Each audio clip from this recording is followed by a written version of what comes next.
Astrology या ज्योतिष को एक सरल ढंग से समझने के लिए हम एक सीरीज शुरू कर रहे हैं और इस श्रृंखला की पहली कड़ी में आज हम बात करेंगे शुक्र के बारे में। तो आइए जानते हैं आशीष जी से शुक्र या वीनस के बारे में। तो वीनस को मोस्टली जो लोग जानते हैं वो वैभव विलासिता का प्रतीक माना जाता है। उससे पैसा देखा जाता है, उससे रिलेशनशिप्स देखे जाते हैं, ये सारी चीजें देखी जाती है। तो बिफोर वी स्टार्ट वीनस, पहले इसका एक पौराणिक महत्व है। संसार में जितने भी आप 9 प्लेनेट देखेंगे सभी का एक अवतार रूप इस संसार में आया है। तो जो शुक्र प्लेनेट है उनके अवतार रूप जो है वो भगवान परशुराम है। इसीलिए बहुत कम लोगों को ये मालूम है कि शुक्र जो है वो कुंडली के अंदर मार्केश भी होता है। तो भगवान परशुराम का अवतार स्वरूप होने के कारण ये मार्केश भी है। और दूसरी जो इसमें महत्वपूर्ण बात यह है कि ये संजीवनी विद्या का भी कारक है। अब आपने विचार जो पूछा है कि इसको हम अपनी नॉर्मल लाइफ में कैसे जान सके कि शुक्र हमारे को क्या रिजल्ट दे रहा है, हमारा शुक्र अच्छा है या खराब है, या हम इसको कैसे अच्छा बना सकते हैं। तो जो सबसे महत्वपूर्ण बात है शुक्र के बारे में वो ये है कि शुक्र इंसान का प्राइड है, वो उसका आत्मसम्मान है। तो आप ऐसे किसी भी लोगों से मिले जिनका आत्मसम्मान बहुत कम है, जो किसी भी स्तर पे कोई भी कार्य कर सकते हैं उसमें उनको आत्मसम्मान को वो मायने नहीं रखता है, तो उनका शुक्र बहुत ही कमजोर होता है। आप ऐसे व्यक्तियों को देखेंगे कि जिनका प्राइड बहुत ज्यादा होता है, जिनको कुछ कुछ लेवल का अपने घमंड की जैसे बोल सकते हैं, उनका शुक्र काफी अच्छा होता है। तो जैसे एक समाज में नॉर्मल धारणा भी है कि हम एक आम बोलचाल की भाषा में इसको बोलते हैं कि फला व्यक्ति का पैसे का घमंड बहुत ज्यादा है, तो विकारक है और शुक्र है का विकारक है। तो इन दोनों चीजों से शुक्र देखा जाता है। अब अगर कुंडली और एस्ट्रोलॉजी की बात की जाए तो पुरुष जातक की कुंडली के अंदर शुक्र उसकी पत्नी भी है, शुक्र उसका पैसा भी है, शुक्र उसका अभिमान भी है, शुक्र उसके घर की अंदर की व्यवस्था भी है। अब किसी भी जातक को अगर ये जानना है कि शुक्र उसका अच्छा है खराब है, तो सबसे महत्वपूर्ण जो स्थिति है वो उसकी पत्नी को देखना चाहिए। जिस घर में औरतें सुखी है, और औरतों के लिए मैं अभी चंद्रमा की बात नहीं कर रहा हूँ, मदर की बात नहीं कर रहा हूँ, मैं पत्नी की बात कर रहा हूँ या बेटी की बात कर रहा हूँ। अगर पत्नियां या बेटियां खुश है तो उस घर में प्रॉस्पेरिटी ऑटोमेटिकली आ जाती है। तो अगर शास्त्रों को भी देखा जाए तो विष्णु भगवान की पत्नी है वो लक्ष्मी है, तो उसमें भी पत्नी स्वरूप को ही लक्ष्मी बताया गया है। तो पुरुष जातक की कुंडली में जो पत्नी का स्थान है वो बहुत इंपॉर्टेंट है। तो जो व्यक्ति अपनी पत्नी का सम्मान करता है, अपनी वाइफ को एक रिस्पेक्ट देता है, उसकी बातें सुनता है, उसके घर में लक्ष्मी का वास बहुत इजीली हो जाता है। और बहुत सारे जिनका शुक्र खराब होता है वो अपनी पत्नी की बात नहीं सुनेंगे, वो अपने पत्नी के साथ में गलत व्यवहार करेंगे, वो अपने पत्नी को गलत शब्दों से उच्चारण करेंगे। आप देखेंगे कि उनका शुक्र खराब होता जाता है। शुक्र शुक्र और परफ्यूम का बहुत अच्छा रिलेशन है। तो आप देखेंगे कि किसी व्यक्ति के घर में आप जाएं और वहां पे आपको बहुत स्मेल सी आ रही हो, अच्छी खुशबू नहीं आ रही हो, घर की स्त्रियां वो तैयार होके नहीं रहती है, वो सुबह की शाम नहा रही है, तो उस केस में भी उस घर के अंदर धीरे धीरे संपत्ति का हाथ होने लग जाता है। तो हमारे जितने भी घर हैं उसमें ये चीज का हमें हमेशा ध्यान रखना चाहिए कि जो घर की पत्नी है उसका रोल बहुत इंपॉर्टेंट है किसी भी घर को चलाने में। तो वही रोल कुंडली के अंदर शुक्र का होता है। अगर घर की पत्नी या व्यक्ति की जो लक्ष्मी अगर खुश हैं, वो घर को बहुत अच्छे तरीके से रखती है, घर में सारी सजावट के सामान रखती है, खुद अच्छे से तैयार होती है, तो उस घर में ऑटोमेटिकली प्रॉस्पेरिटी आती रहती है। पर बहुत सारे लोगों को ये चीज मालूम नहीं होती है। मोस्टली जो फीमेल्स होती है उनको हमेशा यही लगता है कि क्या फर्क पड़ रहा है। पर ये छोटा सा जो भेद है शुक्र का, वो यही है कि आप अपने आप को कितना अच्छे से प्रेजेंट कर सकते हैं, अपने आप को कितना अच्छे से रख सकते हैं, आपके कपड़े कितने साफ सुथरे धुले हुए हैं, आप किस तरह की परफ्यूम्स या डिओड्रेंट्स का इस्तेमाल करते हैं, इन सभी चीजों से आपका शुक्र उच्च होता जाता है। जी। अब मैं एक सेकंड के लिए आपको रोक के ये पूछना चाहूंगा, क्योंकि लोग जब हम जब हमें कंसल्ट करते हैं, हम चर्चा कर रहे होते हैं एस्ट्रोलॉजी की, तो वो उपाय की बहुत कौतूहल रखते हैं, इसके उपाय क्या हैं। तो जैसा आपने बताया, तो क्या ये काम करने से शुक्र सुधर सकता है? मतलब एक पुरुष अपनी पत्नी का ख्याल रखे, अपनी बेटियों का ख्याल रखे, उनको उत्साहित करे, प्रोत्साहित करे, और एक स्त्री एक सज्जा जिसको बोलते हैं या ढंग से रहना बोलते हैं वो करे, तो क्या शुक्र में बदलाव आ सकता है? जी, डेफिनेटली। तो शुक्र का जो सबसे बड़ा उपचार यही है कि आपके पर्सनल ग्रूमिंग एक्सपेंसेस आप बढ़ा दीजिए। आप अपने आप पे खर्चा करना चालू कर दीजिए, आपका शुक्र उच्च होना चालू हो जाएगा। आप आपके घर को सुगंधित रखिए, आपका शुक्र उच्च होना चालू हो जाएगा। आप अगर खाने में बात करें तो शुक्र का जो कारक है वो दही है, तो आप दही का सेवन करना चालू कर दीजिए, आपका शुक्र उच्च हो जाएगा। इनफैक्ट लाल किताब में 43 दिन तक दही खाने की रेमेडी दी जाती है अगर आपका शुक्र खराब है तो अगर आप अपने शुक्र को अच्छा करना चाहते हैं तो ये सभी चीजों का अगर आप पालन करेंगे तो आपका शुक्र ऑटोमेटिकली अच्छा होता जाएगा। अब दही की अगर आपने बात करी, तो यूं देखा गया है जनरली, छोटे बच्चों में मैंने देखा है, बड़ों में भी यूं अक्सर मैंने देखा है कि कुछ लोगों को दूध प्रिय होता है और बाकी के कुछ आधे लोगों को दही प्रिय होता है। तो इससे क्या कुछ हम समझ सकते हैं कि दूध की प्रियता, दूध अच्छा लगना क्यों, या दही अच्छा लगना क्यों? जिसको दही अच्छा लगता है वो दूध को जल्दी से प्रेफर नहीं करता है, और जिसे दूध पीना अच्छा लगता है वो कच्चा दूध भी पी लेता है, और मीठा भी और बिना मीठा भी। उसको दही उतना अच्छा नहीं लगता, वो बोलते सूट नहीं करता है। तो उसकी आप कोई रिलेशनशिप है क्या? आपने बहुत ही सुंदर क्वेश्चन पूछा है। आप देखिए कि कितना हमारा ज्योतिष शास्त्र और हमारे आम आम दिनचर्या कितनी रिलेटेड है। तो जो दूध है उसको चंद्रमा से देखा जाता है और जो दही है उसको शुक्र से देखा जाता है। अब एक चंद्रमा और शुक्र की आपस में बनती नहीं है, तो जिसे दही प्रिय होगा उसको दूध प्रिय नहीं होगा। और अगर आपको शुक्र का उच्च का इफेक्ट देखना है, अगर किसी व्यक्ति की कुंडली में शुक्र उच्च का है, आप उससे पूछेंगे कि आपको योगर्ट अच्छा लगता है, दही अच्छा लगता है, वो आपको तुरंत हाँ बोलेगा कि मुझे ये चीजें बहुत अच्छी लगती है, मुझे दही से रिलेटेड चीजें बहुत अच्छी लगती है, मुझे श्रीखंड बहुत अच्छा लगता है, मुझे योगर्ट बहुत अच्छा लगता है। तो शुक्र और चंद्रमा की दुश्मनी होने के कारण उस व्यक्ति को दूध से रिलेटेड चीजें पसंद नहीं है। अब आपने मुझे इसमें जो क्वेश्चन ये रेज किया उसमें मुझे एक और आपके व्यूअर्स को बताना चाहूंगा कि जिस व्यक्ति की कुंडली में शुक्र उच्च हो, तो शुक्र जो है वो व्हीकल्स का भी कारक है। उसको सफेद कलर की गाड़ी नहीं लेनी चाहिए, उसको या तो ब्लू कलर की या ब्लैक कलर की गाड़ी लेनी चाहिए। अगर वो व्हाइट कलर की गाड़ी लेगा तो उसे जिंदगी में नुकसान आना चालू हो जाएगा, क्योंकि शुक्र और चंद्रमा की दुश्मनी होती है।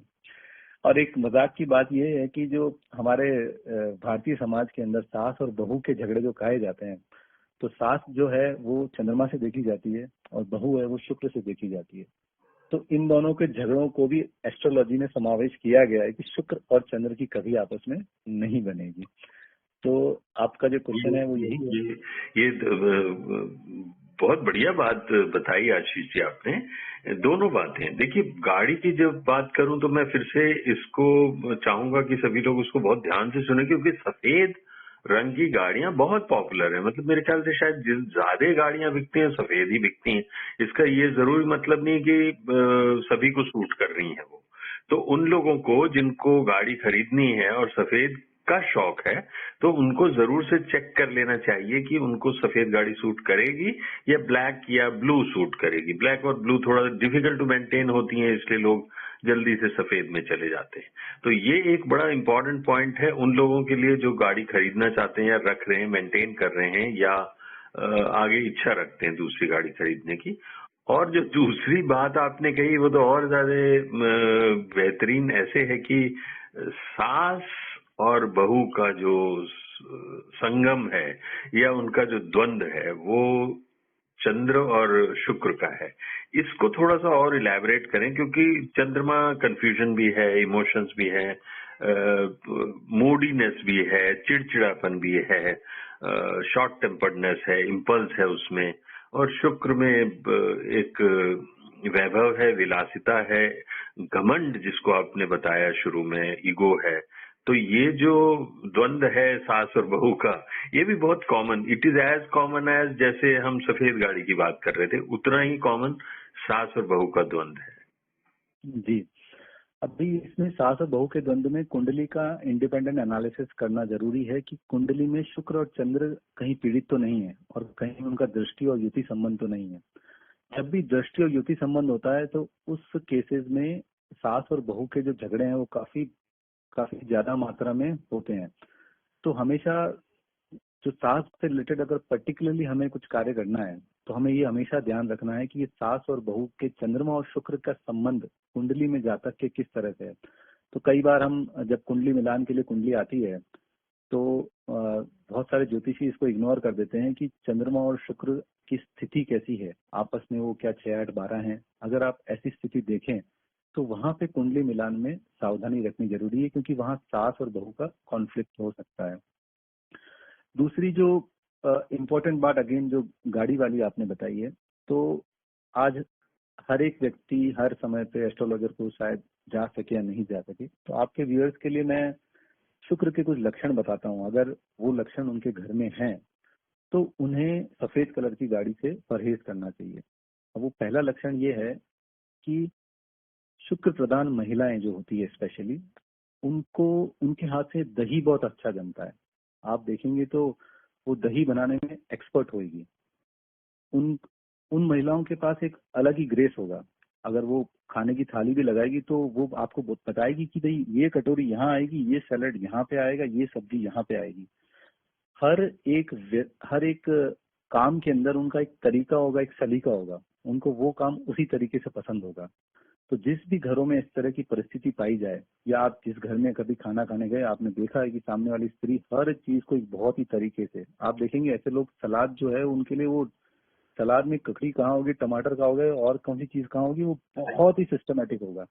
ऐसे लोगों को स्पेशली सफेद कलर की गाड़ी से, सफेद कलर की चीजों से परहेज करना चाहिए। अदरवाइज उनके जीवन में शुक्र खराब हो जाएगा, क्योंकि चंद्रमा जो है वो शुक्र को खराब कर देता है। तो उनके घर में शुक्र यानी कि परिवार का सुख, शुक्र यानी कि समृद्धि, शुक्र यानी कि आत्मसम्मान, ये सारी चीजें धीरे धीरे कम होती जाएगी। जी। तो जरूरी नहीं है कि मदर इन लॉ या सासू जी को हम पिक्चर में लाएं, बल्कि यूं कहें कि जो परिस्थिति है वो सासू को कोई और भी रिप्लेस कर सकता है, सासू माँ को, या जी, ऐसा कहना चाहेंगे ना आपकी, है ना। पर ये चंद्रमा, लक्षण बहुत अच्छे बताए आपने कि बिल्कुल क्लियर डिमार्केशन कर दिया आपने। एक डिसऑर्गेनाइज्ड हाउसवाइफ में और दूसरी दूसरी एक पत्नी में, ये बहुत बहुत अच्छा सूत्र है, ये बहुत अच्छा। ज्योतिषी दृष्टि से भी हम अगर ज्योतिष हैं, अगर किसी के घर वास्तु के लिए जाते हैं, तो अगर आपको घर ऑर्गेनाइज मिले, घर एकदम क्लीन मिले, नीट हो, हर चीज उसकी व्यवस्थित जगह पे हो, तो आप समझ जाएंगे कि इस घर में शुक्र का प्रभाव है। और वही घर अगर आपको अस्त व्यस्त मिलेगा तो आपको लगेगा कि यहाँ कोई पाप ग्रह का प्रभाव है या फिर चंद्रमा का प्रभाव है। तो इस तरीके से क्लियर डिमार्केशन हर व्यूअर भी कर सकता है, उस हिसाब से अपने जीवन के वो डिसीजंस ले सकता है। अब इसमें एक दूसरा सूत्र भी छुपा है कि अगर आपके शुक्र को आपको अच्छा करना है तो अपनी लाइफ में थोड़ा सिस्टमेटिक करिए, अपने घर को अच्छा रखिए, घर में डेकोरेशन करिए, तो इन सभी चीजों से शुक्र आपका अच्छा होना चालू हो जाता है। नहीं तो जब शुक्र अगर अच्छा होना चालू हो जाए या अच्छा है पत्नी के रहते, जैसे आपने बताया कि वो बहुत ऑर्गेनाइज सुगढ़ गृहिणी है पत्नी आपकी, तो फिर शुक्र तो सफेद का प्रतीक नहीं है, तो सफेद गाड़ी सूट क्यों नहीं करती, ये मेरा प्रश्न है। सफेद जो कलर है वो चंद्रमा का बताया गया है। ओके। और तो शुक्र का आप पिंक अगर, है।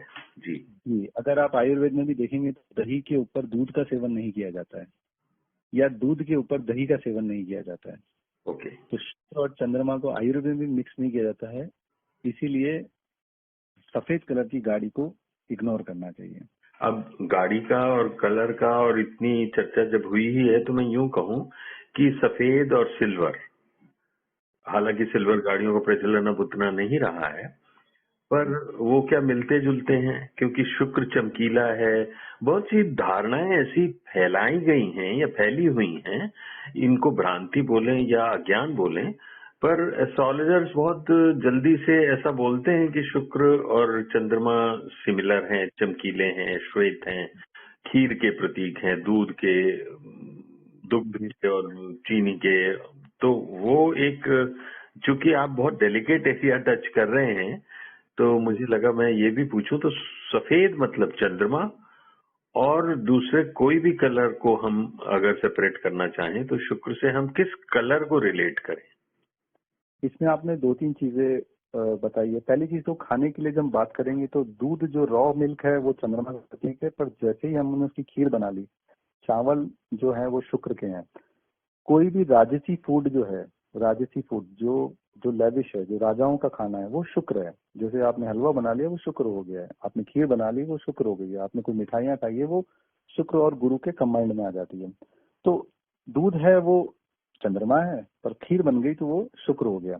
तो शुक्र प्रधान लोगों को खीर बहुत पसंद होती है। आप वो खीर और खीरान जी वस्तु है वो शुक्र प्रधान लोगों को पसंद होती है, और उसके अंदर वो पूरा ड्राई फ्रूट डाल के अच्छे से खाते हैं, उनका भी शुक्र काफी अच्छा होता है। दूसरी चीज, आपने मुझे एक दो कलर के बारे में पूछा कि तो सफेद कलर और सिल्वर कलर। तो सिल्वर जो चांदी जो धातु है वो अगेन चंद्रमा की धातु है। तो इसी से वास्तु का मैं आपको एक सूत्र बताता हूँ कि वास्तु में जनरली जो वास्तुशास्त्री हैं या जो लोग खुद भी इसका अनुभव करते हैं, वो एक सिंपल रेमेडी करते हैं कि घर के बाहर एक चांदी का वायर लगा देने से घर की नेगेटिव, बाहर की नेगेटिव एनर्जी घर के अंदर नहीं आती है। पर अगर आप साउथ ईस्ट का गेट घर में देखें, साउथ ईस्ट जो दिशा है वो शुक्र की दिशा है, तो साउथ ईस्ट के गेट के अंदर अगर आपने चांदी का वायर लगा दिया है तो आपके घर में समस्याएं बढ़नी चालू हो जाएगी। इसका रीजन ये है कि शुक्र की जगह पे आपने चंद्रमा को स्थापित कर दिया है। तो आपके घर में आपकी पत्नी से अनबन चालू हो जाएगी। तो सिल्वर जो है चंद्रमा की धातु है, सिल्वर कलर भी चंद्रमा का ही माना जाएगा। शुक्र एक चमकीला ग्रह है, अगर आपको आकाश में आप देखेंगे तो आप उसको नेकेड आई से देख सकते हैं कि शुक्र एक चमकीला ग्रह है, पर चमक जो है वो सिल्वर की नहीं है। वो उस चमक में एक अलग सा आकर्षण है। तो इसके लिए इन दोनों के अंदर डिफ्रेंशिएट करना बहुत जरूरी है। बहुत अच्छे, ये बहुत इम्पोर्टेंट पॉइंट था, और आई थिंक इससे लोग लाभान्वित होंगे। अब मैं आपको थोड़ा सा डिस्कम्फर्ट जोन में ले जाऊं क्या? जी जी दो जरूर। एरियाज मेरे दिमाग में हैं। पहले हम अगर लें तो बच्चों पर शुक्र का प्रभाव, या बच्चों से शुक्र का कनेक्शन, उस पर चर्चा करें, और फिर दूसरे पॉइंट पे आएंगे हम। जी, शुक्र जो बेसिकली रिलेट करता है, अगर मैं बच्चों की बात करूं तो अगर आप पंचम भाव का संबंध शुक्र से देखें तो उस घर में फीमेल चाइल्ड की होने की संभावनाएं ज्यादा रहती है। शुक्र बच्चों के केस में, स्पेशली फीमेल किड्स के केस में, एक सर्टन उम्र के बाद में अगर आपको लगे कि शुक्र पीड़ित है उनकी कुंडली में, तो उसका इलाज करना या उसके बारे में ध्यान रखना बहुत जरूरी है। मैं आपको एक छोटा सा उसमें एक एग्जांपल दूंगा कि किसी भी चार्ट में अगर हम देखते हैं कि राहु और शुक्र का संबंध है, तो एज एन एस्ट्रोलॉजर हम चार्ट में देख सकते हैं कि ये दोनों का युति में या दृष्टि में संबंध आ रहा है, पर घर में उस चीज को कैसे पकड़ें। घर में अगर आपका बच्चा, राहु जो है वो घर के बाथरूम को बताता है, जो वॉशरूम्स होते हैं उनको बताता है, और शुक्र जो है वो परफ्यूम है। तो आपका बच्चा एक एडल्ट की एज में पहुंच रहा है और उसके बाद में अगर उसने अपने परफ्यूम या डिओड्रेंट बाथरूम के अंदर रखना चालू कर दिया है, तो आप समझ जाइए कि इसकी कुंडली में शुक्र और राहु का संबंध है। अब संबंध तक तो ठीक है, पर इसके इम्प्लीकेशंस ये होते हैं कि बच्चे, राहु जो है एक पापी ग्रह है, वो एक इल्यूजन क्रिएट करता है। शुक्र रिलेशनशिप भी है, तो बच्चे इस केस में किसी ऐसे रिलेशनशिप में फंस सकते हैं जो उनके लिए ठीक ना हो। तो जब भी अपना मेल या फीमेल किड अगर आपका एडल्ट एज पे चला गया है और आप देखें कि अगर उसकी जो पर्टिकुलर उसका खुद का बाथरूम है वहां पे वो परफ्यूम या डिओड्रेंट कुछ रखने लगा है, तो आप अंदाजा लगा सकते हैं कि इसका वो समय आ गया है कि किसी के साथ में ये इन्वॉल्व हो गया है और वो व्यक्ति इसके लिए सही नहीं है। और उस समय पे बच्चे को गाइडेंस की जरूरत है। जरूर जरूर। ठीक है, और अब मैं आऊं अपने आखिरी प्रश्न पर, क्योंकि बहुत सारी और इतनी उत्तम और बेहतरीन और बढ़िया बातें आपने बताई कि मैं सोच रहा हूँ कि जो मेरा एक लास्ट क्वेश्चन है शुक्र से रिलेटेड, शायद हम और बहुत सारी चर्चा करेंगे आगे चल के शुक्र पर आज का जो सेशन है उसमें शुक्र मतलब शुक्राणु, जी और वीर मतलब वीर्य। जी तो वीर्य से ही शुक्राणु है और वीर्य से ही वीर है। तो हम यूं देखते हैं, कई कुंडलियों में मैंने देखा है कि मंगल, जिसको हम सेनापति बोलते हैं, या जी राहु, जिसको हम एक दुष्ट सेनापति बोलते हैं, बड़ा निर्भय है राहु और बहुत अदम्य साहस है उसमें। लेकिन जी बहुत सी ऐसी कुंडलियां मैंने देखी जहां पे मंगल बलवान है, राहु भी बहुत एग्रेसिव है, लेकिन जहां पर सेक्सुअल परफॉर्मेंस की जब बात आती है तो व्यक्ति उतना अ, उतना पोटेंट नहीं है। तो यूं अगर कहें कि शुक्र मतलब शुक्राणु और वीर मतलब वीर्य, तो क्या शुक्र हमको वीर बनाता है? तो यूं अगर कहें कि शुक्र से ही हमारी जो प्रजनन करने की क्षमता है, रिप्रोडक्शन की कैपेसिटी है, वो वीरता शुक्र में है, ना कि मंगल में। क्योंकि मंगल में क्रोध है, मंगल में साहस है, मंगल में इनिशिएटिव है, ड्राइव है, करेज है, एनर्जी है। लेकिन क्या शुक्र ज्यादा इंपॉर्टेंट है इस मामले में कि जब हम प्रजनन की क्षमता की बात करते हैं या हम पारस्परिक शारीरिक संबंधों की चर्चा करते हैं, तो क्या शुक्र का महत्व मंगल से ज्यादा है या किसी भी और प्लैनेट से ज्यादा है? जी डेफिनेटली शुक्र को रिप्रोडक्टिव ऑर्गन्स के तौर पर भी देखा जाता है। शरीर के जो भी स्पर्म्स है वो शुक्र से ही देखे जाते हैं। अगर शुक्र की कुंडली में स्थिति खराब होगी तो रिप्रोडक्शन कैपेसिटी पे वो इम्पैक्ट डालता है। अगेन अगर मंगल की हम बात करें तो मंगल जो है वो उसको गति देता है। मंगल का काम गति देना है। पर शुक्राणु या वीर्य की जो आप बात कर रहे हैं तो वो पूरी तरह से शुक्र से ही देखे जाते हैं। अपनी सेक्सुअल लाइफ अगर देखनी हो, रिलेशनशिप देखने हो, प्रजनन क्षमता देखनी हो, तो उन सभी का जो कारकत्व है वो शुक्र के ही पास है। इसीलिए शुक्र को परिवार बढ़ाने के लिए बहुत ही इम्पोर्टेंट ग्रह के रूप में देखा जाता है। तो शुक्र जिस व्यक्ति का अच्छा होगा उसकी संतति नेचुरल अच्छी होगी। डेफिनेटली और भी प्लैनेट्स का योगदान रहता है, पर अगर हम कारकत्व की बात करें तो हाँ, इन सभी चीजों का कारकत्व शुक्र देव के पास ही है। चलिए Ashish ji, so very interesting, this session was wonderful. I think जो भी व्यूअर्स होंगे हमारे या जो भी ऑडियंस होगी उनको खूब भरपूर लाभ मिला होगा। और थोड़ा सा कुछ लोगों को ऐसी भी महसूस होगी बात की भाई कुछ एरिया छूट गए हैं। वो जो छूट गए एरिया हैं, जैसे मंगल और शुक्र की युति बड़ी चर्चित है और बड़ी प्रभावशाली कही जाती है, वो हम अगले डिस्कशन में शायद उठाएंगे। और ऐसे बहुत सारे प्रश्न लेकर के मैं वापस आपके पास आऊंगा और आपसे सलाह भी लूंगा और ज्ञान भी लूंगा, और उस ज्ञान को हम मिलके लोगों में बांटेंगे, पहुंचाएंगे। और खूब खूब आपको धन्यवाद। और मेरे ख्याल से काफी यूजफुल ये सेशन रहा, and it was personally it was very enjoyable. Thank you Sanjeev ji, thank you very much.